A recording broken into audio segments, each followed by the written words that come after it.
جب پتہ چلا کہ امام حسین علیہ السلام روانہ ہو رہے ہیں، روایت کہتی ہے ضمہ الی صدرہ، جب آئے نا امام حسین کے پاس، ایک مرتبہ امام حسین کو اپنے سینے سے لگایا، سینے سے لگانے کے بعد گریہ شروع کیا، رونا شروع کیا۔ امام حسین علیہ السلام نے پوچھ لیا کہ آپ رو کیوں رہے ہیں؟ جب وجہ پوچھی تو اس عمر الاطرف نے کہا رو اس وجہ سے رہا ہوں، میں نے اپنے بھائی حسن مجتبیٰ سے ایک بات سنی ہوئی ہے، آج اس بات کی آپ سے تصدیق کرنے آیا ہوں۔ میں نے اپنے بھائی سے سنا ہے، یہ کہا وہ بات بیان نہ کر سکے۔ کیا میں نے سنا ہے؟ آگے رونے لگ گئے، نہ بیان کر سکے۔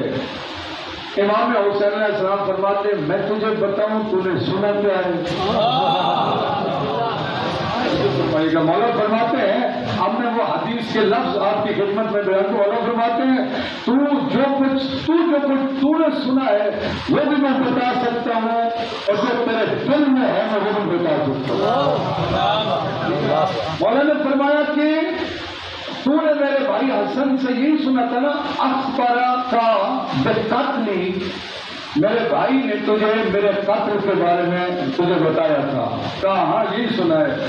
مولا فرماتے ہیں حدثنی ابی، ہمارا طرف تجھے آج پتہ چلا ہے، میں نے تو اپنے بابا علی سے سنا تھا، ان رسول اللہ اخبرہ بقتلہ وقتلی، اللہ کے نبی نے میرے قتل کی بھی میرے بابا کو خبر دی تھی اور خود میرے بابا کے قتل کی بھی خبر دی تھی۔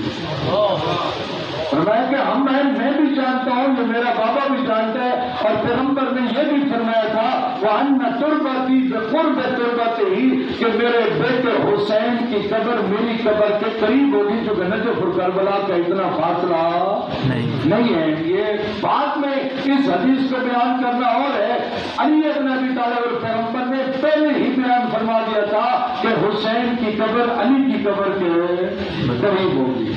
جب یہ سنا اب فرمایا کہ تو سمجھتا ہے، تو جانتا ہے اور میں نہیں جانتا، تو تجھے خبر ملی ہے۔ فرماتے میرے نانا نے مجھے سب کچھ سمجھا دیا کہ میں نے کہاں جانا ہے، میں نے کیا کرنا ہے، میرا مقصد کیا ہے، میں کیا کروں گا، میں سب کچھ نانا نے بتا دیا ہے۔ جب یہ سنا نا تو اس